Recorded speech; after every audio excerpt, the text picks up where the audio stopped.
All right, guys, so now we are going to start talking about influencing the aggregate demand curve, taking action here. And we start off with the Bank of Canada there in the picture. And of course, the Bank of Canada, what they do is they control the money supply. So this chapter or this video is about a monetary injection in a closed economy. And you're like, what? What do you mean closed economy? We're not North Korea, teacher.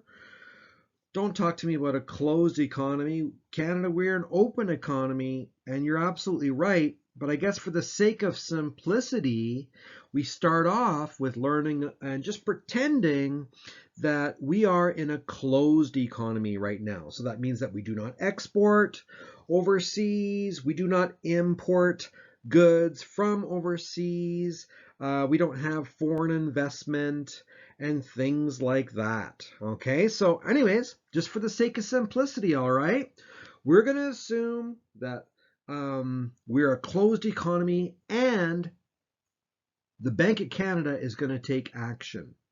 So we're talking about monetary policy. Changes in the money supply. That's one very important variable. And it shifts the aggregate demand curve.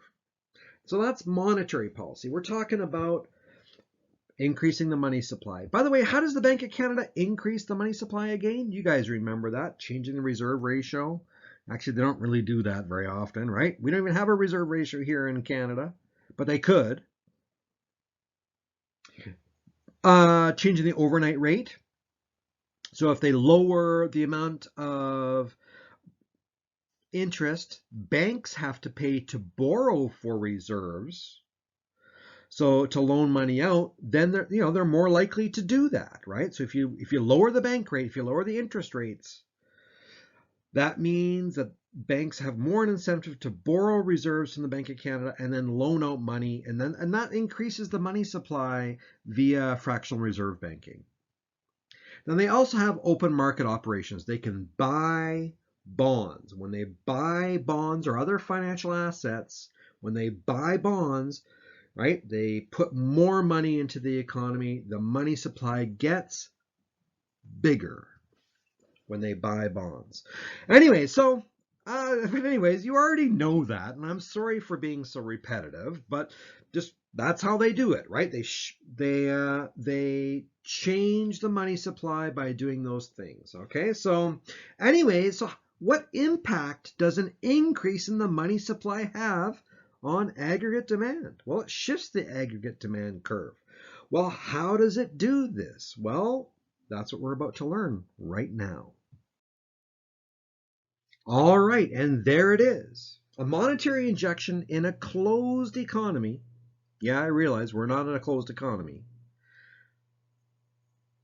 But we see it there on the money market graph on the left. There's been a change in the money supply. There's been an increase in the money supply.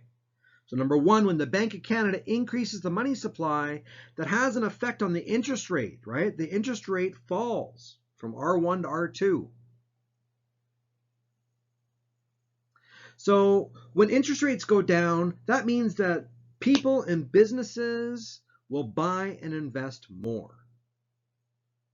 So 2, when the interest rate falls, 3, that increases the quantity demanded of goods and services at a given price level. So we see a shift in the aggregate demand curve, exactly what we want and what we're looking for.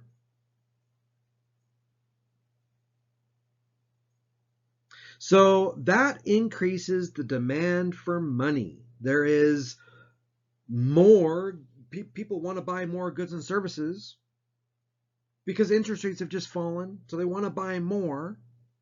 We want to invest more. And so you need money to do that. So there's been a shift in the money demand curve. 4, and that increases the demand of money.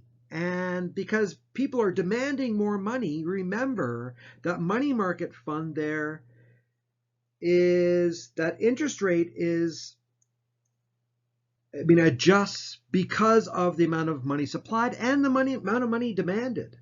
So we see the interest rate fall, But then because people are demanding more goods and services, the demand for money shifts to the right to a lesser extent, and that causes a partial reversal of the interest rate decline and a smaller than otherwise increase in output.